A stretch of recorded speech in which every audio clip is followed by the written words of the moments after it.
Hello viewers, welcome to my channel Sky is the Limit 7630 once again. இன்னைக்கு வந்து நான் ஒரு சோம்பேறிக்கு உண்டான தளிகை பண்ண போகிறேன். மகா சோம்பேறித்தனமாக இருக்குது தளிகை பண்ணுறதுக்கு. அதனால் கொஞ்சம் பூரம் புளி எடுத்துட்டேன், வெந்நீரில் போட்டேன்.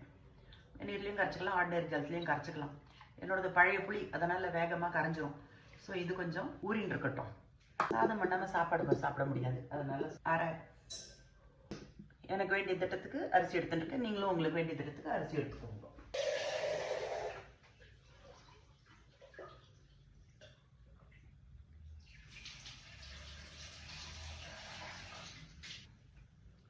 வழக்கம் போல் வெங்காயத்தில் 3 தடவை அரிசியை களைஞ்சு கொட்டணும்னு சொல்லி கொடுத்துருக்கேன். அதே மாதிரி அரிசியை களைஞ்சு கொட்டிட்டு வெங்காயத்தை அடுப்பில் ஏற்றியாச்சு. கோவிந்தா கோவிந்தா. ஓகேவா? ரெடி ஆகிற டைமில் நாம் குட்டி கத்திரிக்காய் வாங்கிட்டுருக்கேன். அதில் இருக்கிறதுக்குள்ளே பெருசாக ஒரு 2-3 கத்திரிக்காய் எடுத்துக்கலாம். நம்மளுக்கு எவ்வளோ வேணுமோ அவ்வளோ எடுத்துக்கலாம். நான் கொஞ்சம் காரம் சாப்பிடுவேன், அதனால 2 பச்சை மிளகா, இல்லைன்னா 1 போகிறோம். இப்படி நடுவில் ஒரு கீரை போட்டால் போகிறோம். ரொம்ப கஷ்டப்பட வேண்டாம். சோம்பேறித்தனம் இல்லையா அன்றைக்கி, அதனால் ஆடையோடு கூட எடுத்துக்கலாம். அதுலேயும் அதுக்கு உண்டான ரஃபேஜ் இருக்குது. உங்களுக்கு நான் ஏற்கனவே சொல்லியிருக்கேன், நான் எப்பயுமே கரமதெல்லாம் சின்னதாக கட் பண்ண மாட்டேன். ரஃபேஜுக்கோசரம் நான் தோல், காம்பு, கிம்பு எல்லாத்தையும் போட்டுருவேன். அதே மாதிரி ஆடை பண்ண போகிறது ஒன்றுமே இல்லை. இதுக்கு திட்டமாக நான் என்ன வானா வேணுமோ அந்த வானா எடுத்துக்கணும், ஆன் பண்ணிக்கணும். திட்டமாக எண்ணெய் ஊற்றிக்கணும். அப்போ எண்ணெய் ஊற்றினாலும் ஒன்றும் தப்பு கிடையாது. இப்போ நம்ம பண்ண போகிறது சோம்பேறிக்கு தோலோட வாழைப்பழம் அப்படின்னு ஒரு தளிகை. ஸோ இப்போ எண்ணெய் காஞ்சிட்டு இருக்கு. கொஞ்சமாக கடுகு போட்டு சின்னதாக்கிடுங்க, இல்லைன்னா கடுகு காஞ்சி போயிடும். 1 டீஸ்பூன் அத்தனை கடலைப்பருப்பு, 1 டீஸ்பூன் அத்தனை உளுத்தம் பருப்பு, வெந்தயம் உங்கள் சாய்ஸ், இஷ்டம் இருந்தால் போட்டுக்கோங்க, இல்லைன்னா வேண்டாம். இது 2 தளிகான உடனே பச்சை மிளகாயை 1-2 கிள்ளி போட்டுருங்க. கத்திரிக்காய் கட் பண்ணி ஜலத்தில் போடணும், இல்லைட்டா கருத்து போயிடும். இந்த 4 கத்திரிக்காய் நான் போட்டிருக்கேன். அதையும் தூக்கி போட்டேன். கொஞ்ச நாள் வதங்கட்டும்.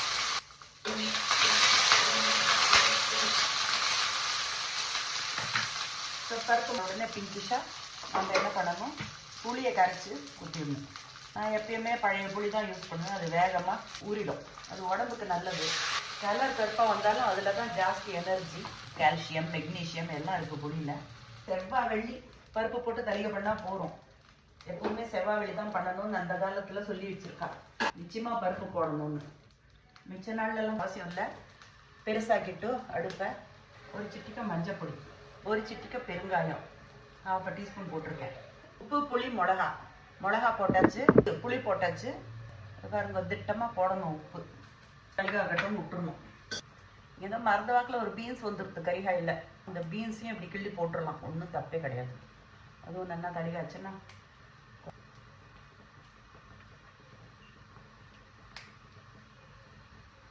அவ்வளோதான். தளிகாகட்டும். உப்பு போட்டாச்சு, புளி போட்டாச்சு, மிளகா போட்டாச்சு, மஞ்சள் பொடி போட்டாச்சு, பெருங்காய பொடி போட்டாச்சு, கடுகு உளுத்தம் பருப்பு போட்டாச்சு. அவ்வளோதான். வேற ஒன்றுமே பண்ண வேண்டாம்.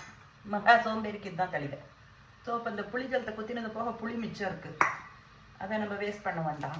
கொத்தமல்லி இப்படி 1-2 தான் இவ்வளோ பெரிய சைஸுக்கு கட் பண்ணி போட்டுட்டு திட்டமாக உப்பு போட்டுக்கணும், நம்ம டேஸ்ட்டுக்கு ஏற்ற மாதிரி. மிளகாவும் நம்ம டேஸ்ட்டுக்கு ஏற்ற மாதிரி. காரமாக வேணும்னா 2 போட்டுக்கோங்க, காரம் வேண்டாம்னா 1 போட்டுக்கோங்க. ஒரே ஒரு ஹெல்ப்பிங் தான் எல்லாமே.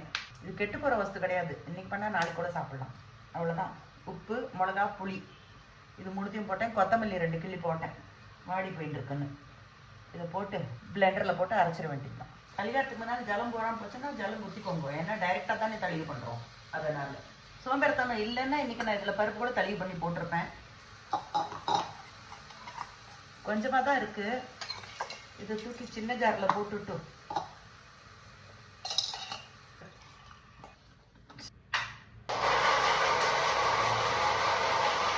ஸோ இப்போ இன்றைக்கி பொதுக்கு கொத்தமல்லி துவையல் அரைச்சாச்சு, கத்திரிக்காயும் சாதமும் ரெடி ஆகிட்டு இருக்கு. இது இத்தனைக்கு தளிகாய் இருக்கும். கொஞ்சமாக அரிசி மாவு கரைச்சி குத்தினோன்னா கன்சிஸ்டன்சி வரும். கொஞ்சமாக தான் 1 டீஸ்பூன் தான் எடுத்துகிட்டு இருக்கேன். இதை கெட்டியாக கரைச்சிக்கணும், அப்போ தான் கன்சிஸ்டன்சி நல்லா வரும். நம்ம எந்த கன்சிஸ்டன்சியில் இந்த மாவை கரைச்சிக்கிறோமோ அந்த அளவுக்கு திக்காக அந்த குழம்பு வரும். இதை குத்திட்டு நல்லா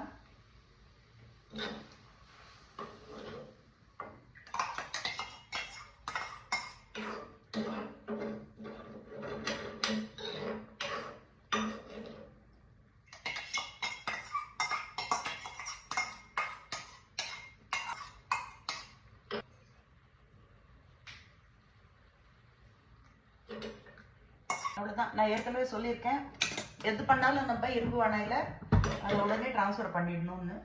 அதனால்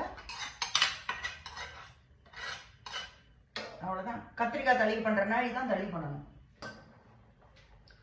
ஒரு பானை சாத்துக்கு ஒரு சாதம் 11 ரூபா. அந்த மாதிரி ஒரு சாதத்தை எடுத்து இப்படி அமுக்கி பார்த்தோம்னா தளிகை எடுத்து. அவ்வளோதான்.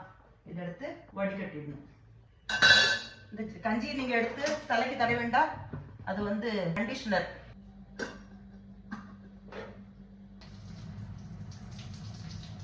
அவ்வளோதான். கொஞ்ச நேரம் கவுத்து வைக்கலாம். மேற்கொண்டு ஏதாவது கஞ்சி கிஞ்சி இருந்தால் வடிகிறது. சரி, எல்லாம் ஒரே புளிப்பாக சாப்பிடலாமா? முடியாது இல்லையா? அதனால ஒரு அப்பளம்.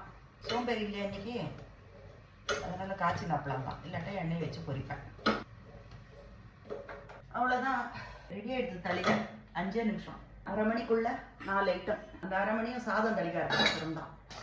பெருமாளுக்கு அம்சை பண்ணச்சே திரும்ப சாதத்தை அம்சை பண்ணக்கூடாது. கொஞ்சமாக அதில் நெய் குத்தி அம்சை பண்ணணும். அதில் ஆராதனை பண்ணுறவா இருந்தால் ஒரு திருத்துழாயும் போடுவா அதில் அம்சை பண்ணச்சே. அவ்வளோதான். பெருமாளுக்கு அம்சை பண்ணாத எந்த சாப்பாடையும் சாப்பிடக்கூடாது. அதுக்குன்னே ஒரு தனி வாசனை. பெருமாள் பகுபோகியதான் அம்சை பண்ணாலும் பகுபோகியதான் இருக்கும் சாப்பாடு. அவ்வளோதான். கத்திரிக்காய் கொத்து, கொத்தமல்லி தொகையல், சாதம், மோர், அதுக்கப்புறம் இப்பளம். தளிகை ரெடி. சாப்பிட வாங்கோ, எல்லாரும் சேர்ந்து சாப்பிடலாம்.